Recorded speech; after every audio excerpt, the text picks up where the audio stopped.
What it do? It's your boy Ken with Provectus Group.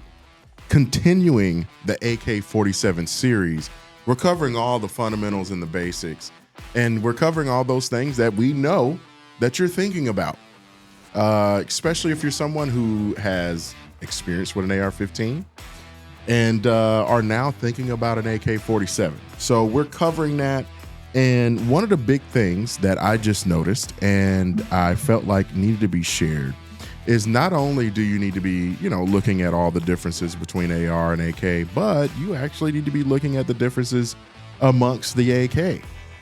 And here's one of the big things that I'm talking about. You can get an AK in either 7.62 by 3.9. You can get it in 5.9 as well with the SKS. XKS is actually 7.62 by 39 as well. Is it 39? Which one is 5.1 or 5.9? 5.4. They have one that's AK-74 is 5.45 by 39. That's what I was thinking. Okay.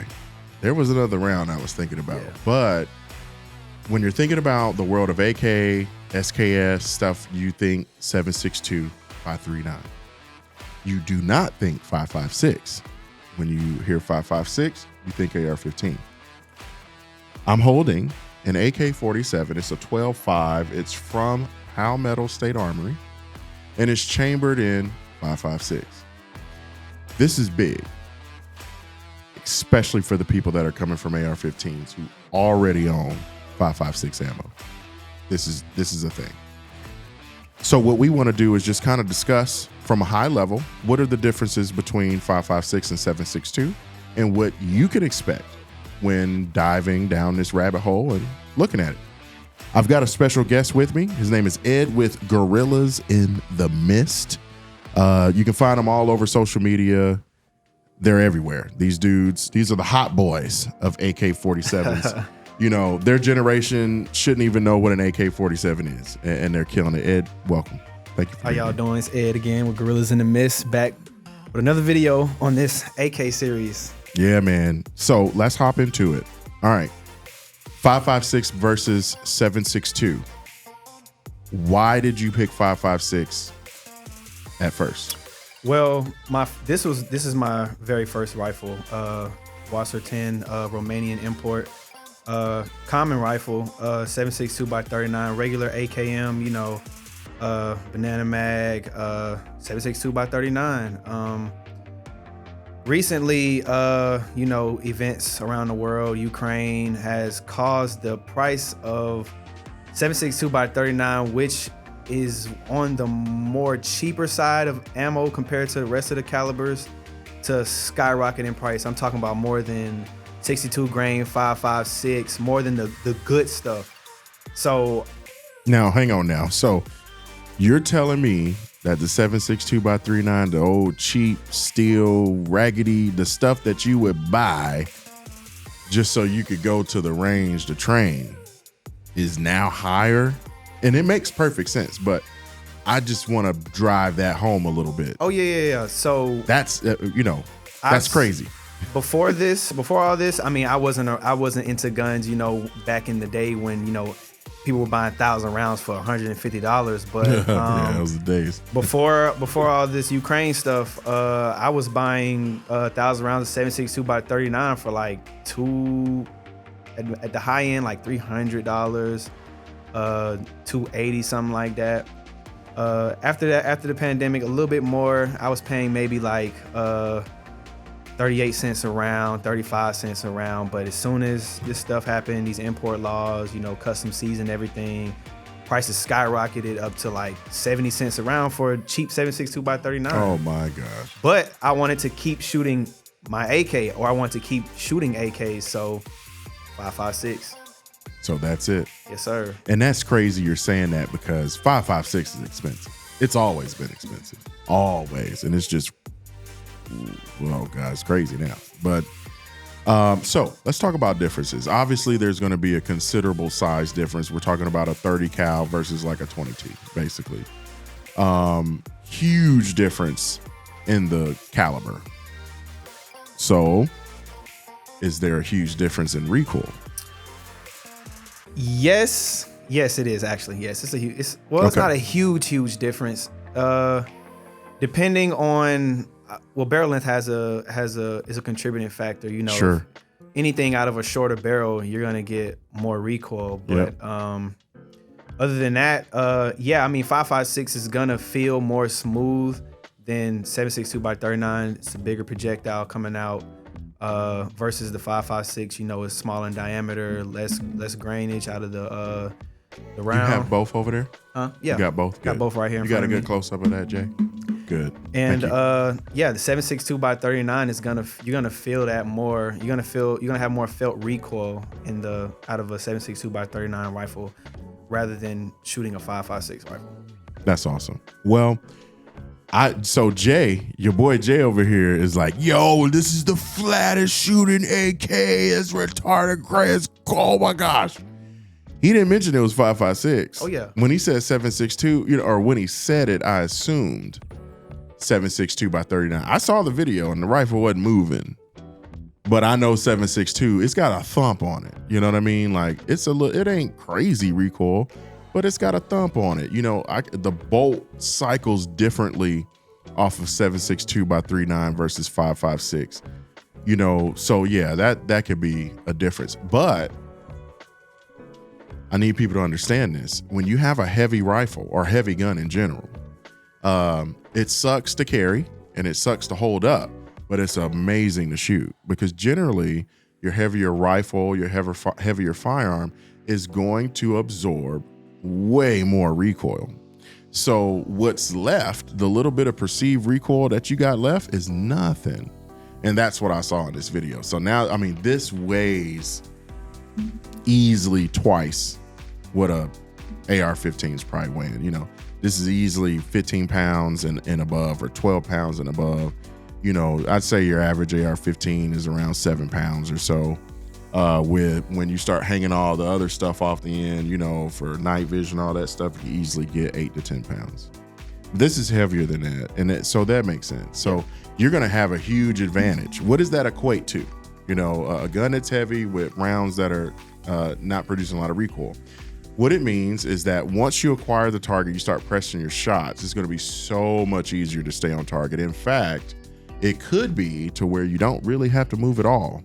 We call that when the gun is returning to zero. So when I present the firearm, rifle or pistol, and I align the sights on the pistol to the target, that's zero. Every time I fire the gun's going to move back towards me and the muzzle's going to rise. That's recoil and that's normal.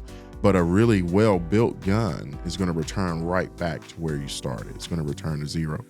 So when you have higher weight and a round like 5.56 coming out, it's a breeze to shoot. Am I accurate? Yeah. With that? Okay. All right. Now, we talked about the availability. So obviously availability is going down, okay, because the price is going up. Yeah. Okay.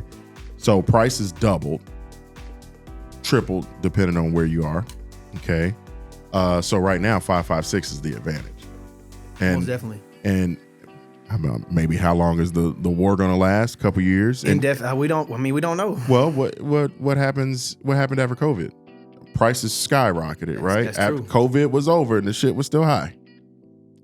Actually, nothing has returned Of to course. where it was before COVID. It got a little manageable, but like, you know, it ain't never gonna get back. Nah. So for people who are thinking about the AK, it's very possible that the 7.62 by 39, it will come back down, but it's probably going to be a little more expensive. Yeah. We'll probably never see it as cheap as it was.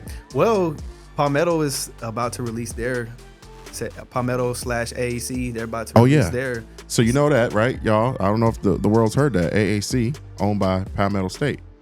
And they make their own primers. Like this is a really big deal, because I think the other two manufacturers here in the country were purchased by a company overseas. Yeah. Both. There's only so many. It's less than a handful of companies that really manufacture here in this country, but then also manufacture their primers. So, okay. Hell, we already discussed it all. The price is higher for 7.62 by 39. Less recoil on the 5.56 versus 7.62. Availability of 5.56 right now should be higher and better. Of course. If you're coming from an AR-15, you're not now having to go and source and go through the research that's required to source the brand that fits your budget, to source the brand that fits your availability needs.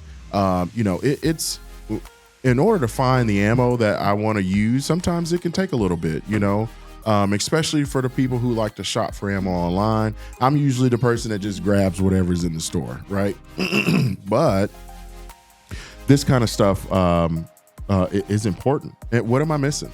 So, all right, number one, advantage of 7.62, it's a lot more round, okay?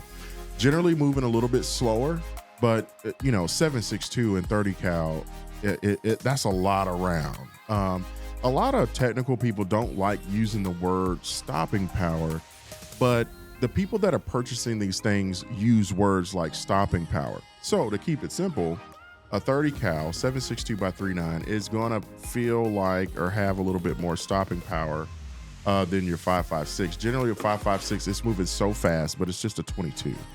It's cutting right through it, like butter. Now, is it delivering a ton of energy? Absolutely, especially if the bullet stops in the body. That's called terminal ballistics. You need the bullet to stop so that it can deliver all of the energy that it's carrying through kinetics. So I like both rounds. So 7.62 by 3.9, it's an iconic round. I love it because the availability generally is better than 5.56. Generally, you're going to be able to find 7.62 by 3.9 everywhere. And because it's an AK, you can find those rusted steel rounds in the ground, dust them off, put them in the mag, and go bang, bang. Oh, yeah, it'll run the rusty stuff. Yes. AR-15's a little more finicky than that, man. But, and I know it's 5.56 versus 7.62, but I think right now, stopping power is one thing. If the round costs were where they were supposed to be, I would be comparing them more. But what we're really talking about is a formidable rifle system, whether it's AK or AR. Just get a good round that's going to go bang. That's really all that matters. And when we're talking about price and availability, price-wise, go with the one that you can afford. And availability, go with the one that you can get. And that's it. At the end of the day, that's what it comes down to. They're both incredible rounds. If it was me, though, being that I'm coming from an AR-15, my first AK is probably going to be a 5.56, only because I already have those rounds, and I'm already very familiar with that round regarding internal, external, and terminal ballistics. If you're into guns, if you carry a gun, you need to understand what those terms mean. And those are the terms that you should be using as far as when you're making a decision for the type of ammo to shoot, especially the type of ammo to carry for self-defense. So did I hook up your 7.62 folks enough, Jay? Okay, I didn't want to make it one-sided. I love everybody. But I'm getting a 5.56 AK. Yep. Absolutely. And it'll probably be a Palmetto because some of these other companies, like Century and what's the other one? Kalashnikov. Like, I don't know what to do, Palmetto State, I know, it's a household name, Literally, when I think of AK-47, I think of Century Arms. That's what comes to my mind, period. So I'm glad that we have a lot of other companies in the game, big time. It's helping a lot. That's it. That's what we got regarding 5.56 by 7 versus 7.62 in the AK. I guess the only other thing is the magazine is a little bit different. Yes. Can you bring that 7.62 one over here? There is a slight difference. The 7.62 magazine does a little bit more banana clipping than the 5.56. So if we're looking at these, trying to hold it so the bottom of the mag is kind of level. This one in this hand is 5.56. This 7.62 by 3.9. It makes perfect sense. The 5.56 is just a tad longer, so it probably needs to be a little straighter. Yeah. So the reason why I'm bringing that up is because if you're someone who has an AK with 7.62 and you switch to the 5.56, it's It's going to be just a little bit different inserting these magazines because I was putting all the hook on it. I ain't need it because it's a little straighter. Yeah. Cool. Again, we really, really hope that this helped you. Ed, thank you so much for bestowing the knowledge. You know, if anybody messes up, it's your fault. But yeah, if you screw it up, holler at Ed. But no, really, we really hope that you learned something. You know, hell, if anything, you know now that you can get AKs in the same round that's in your AR-15. And I know that makes you feel better. So that's all you need to know. If you need to remember something, rewind it and go back and watch it. Again, hope you learned something. We love you very much. Peace.